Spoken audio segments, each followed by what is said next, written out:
Good afternoon. Today we will be discussing supply chain management, but before anything else, I would like to share a quote. Great things in business are never done by one person, they're done by a team of people. This is by Steve Jobs. This quote would pretty much sum up the importance of supply chain management because supply chain management consists of multiple business partners working together to create a final product, and it would be very difficult to produce a single product alone, not to mention the cost. It would be very high. So, what is supply chain management? Before we discuss supply chain management, we need to understand what is a supply chain. A supply chain is a global network used to deliver goods and services from raw materials to end customers through an engineered flow of information, physical distribution, and cash. So, to make it simple, this is through a chain of suppliers. So, for example, if you want to sell your own brand of water, you need to have suppliers. The bottle itself would come from one supplier. The water filter and distillery will be provided by another supplier. The label of your product will come from another. So once we get the raw materials for the product, it will then be assembled by a producer who will distribute it to the seller so that your product will reach the customer. So what is supply chain management? Supply chain management, in its essence, is the management of the chain of supplies. So, an example of a basic supply chain is the relationship between three entities: the supplier, producer, and the customer. So, in order to maintain a healthy supply chain, it is up to a supply chain manager to oversee the overall production of the product and logistics strategy in order to maximize income, process efficiency, and productivity. So here is an example of a supply chain flow. A supplier, this is the source of the raw materials needed to manufacture a certain product. A producer, this is the one who manufactures the product and oversees the distribution of the product. And the customer, this is the primary consumer of the product and the end of the supply chain. So this is just a basic supply chain. So some instances, supply chains would have a distributor, which would also require intervention from an advertising agency. So you would see it in ads, in Facebook, in TV, or in YouTube. Okay, good afternoon everyone. So today I'm going to explain and discuss about the objective and goals of the supply chain management. But before that, I'm going to explain first the supply chain management in a nutshell. So first, we have raw materials. When we say raw materials or hilaw na sangkap in Tagalog, it is the basic materials to make or create something. So, kani siya, wala pa ni siya na process into product. Kumbaga, raw materials pa siya, hilaw na sangkap pa siya, wala pa siya na process na i-distribute dito sa mga customer. First ni siya. Second is the supplier. As you can see, from raw materials, niadto siya sa supplier. Mo na sila ang ga-supply or ga-provide something that is needed or wanted.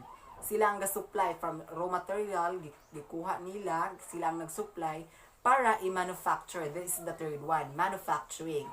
When we say manufacturing, it is the process of making products. So, from raw materials na wa pa siya, hilaw pa siya na sangkap, gi-process na siya into product, gihimo na siya sa product. Nga gihimo naman siya product para ma-create na ang product na gusto sa mga customers. And the fourth one is distribution. Nahuma na siya ang product sa manufacturer na gibuhat dito gidistribute na dayon siya.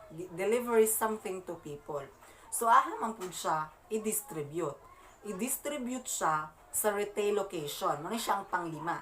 Sa retail location. Example ani is for example, the retail location, the department store.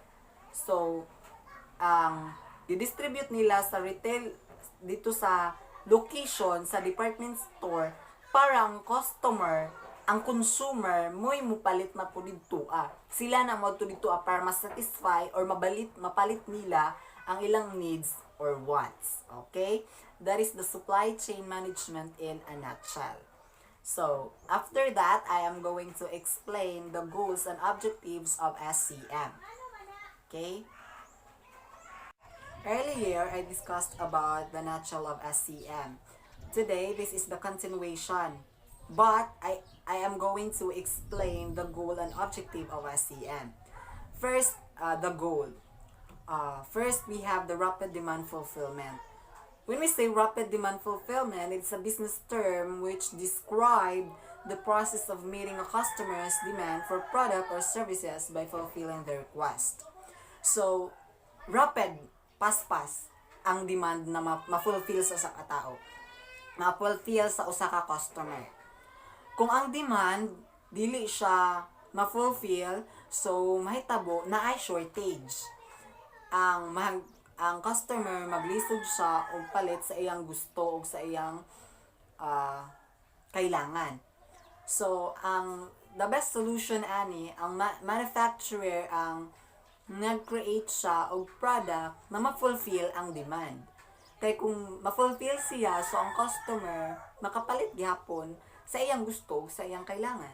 That is rapid demand fulfillment. Dapat i-fulfill nimo ang demand para masatisfy ang customer or dili na sila or walay mahitabo na shortage. The second goal of SCM is the collaborative supply chain planning and execution.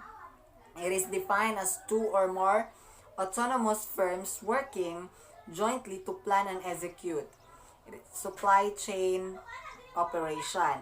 It can deliver substantial benefits and advantages to its partners. So, first is gaplan para makita ang outcome in the near future. So, it deals supply, distribution, manufacturing, planning, forecasting. So, dapat gaplan ka para makita ang outcome. Makita nimo siya. Pero dapat magplan ka sa supply distribution, sa manufacturing, sa demand planning, sa forecasting, para, as what I say, makita ang outcome in the near future, para dili na maglisod, moong naay planning. So, the second one is the,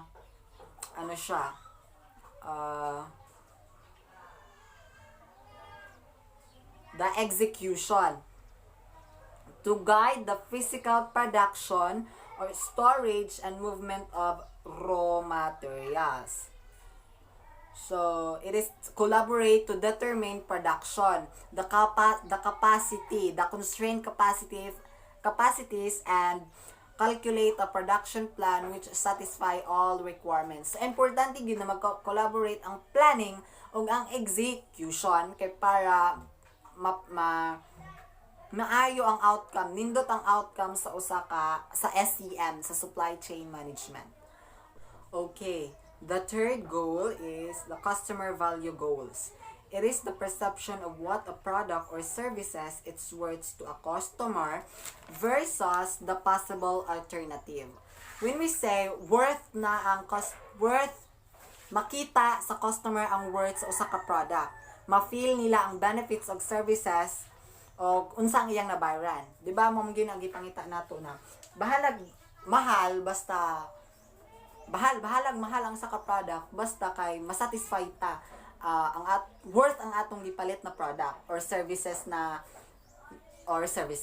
So, dapat pod kaniya siya is tan-awon pod sa maligya ay ang competitor. For example, na maligya ka tapos mahal, tapos wala na satisfy ang usa ka customer. Tapos ang usapod nimo ka competitor is same og product pero barato. Tapos ang benefits na makuha sa usa ka customer is nindot di ay bisag barato na ma-worth it day sa ila. So dapat naagid siya customer value goals. Naa kay goals na ang customer nimo ma-satisfy sa usa ka product na imong gibaligya. Okay? The last one is give customers what they want, when, and how they want it at the lowest cost. So, for example, kaning when they want. For example, lisod sab o karon Christmas Day. So, lisod sab og mamaligya ka mamaligya ka og Christmas tree by February, March, April, ana na mga season. So dapat mamaligya gyud ka by September to December kay dinha ang kusog sa imong product, dinha nila gamiton ang Christmas tree na imong gibaligya. So kung ang customer pod what they want, kung silang gusto imong ihatag. Kay for example, para worth it pod sa ila mapalit. Okay? That is the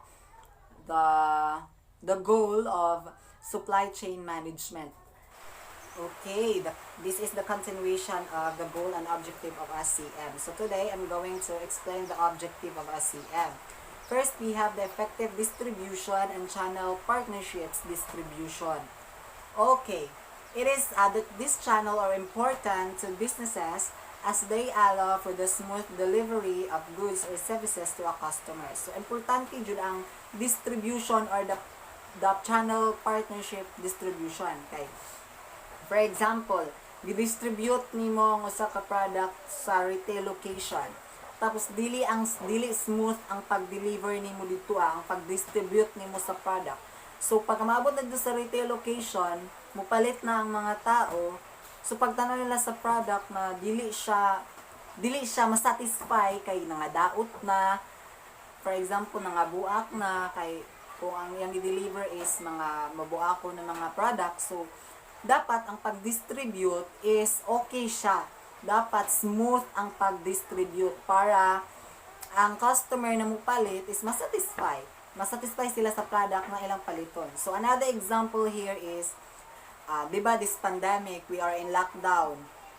Dili ta kagawas. So nagpalit tag mga product sa Lazada or Shopee. So ang pag-distribute sa product dapat is kanang okay siya ang pag-distribute dito sa ang partnership na pag-distribute dito sa inyo is okay siya para po ma-satisfy ka sa imong product na gipalit dito through online ang pag-distribute. So another kuan is kanang magpalit ka sa Food Panda or Grab Food. So ang pag-distribute lisod sa pag-distribute nila na panos na dito ang product na gipalit. So dapat ang pag-distribute is okay pa siya, init pa siya, mong ready pa siya makaon. That is the effective distribution and channel partnership distribution. The second one or the last one is the responsive and accountability to customers. So ability to account for business actions and decision. Dapat nag-care ka sa ila para ang trust na apapod sa imo. Kaya kung once man gud na nag-care ka sa usa ka customer, so ang naka-responsibility, naka-accountability sa imong customers, so ang trust nila is naapa sa imo. Dili sila mobalhin jud sa ila, sa laing competitor, dinharag jud sa imo kay syempre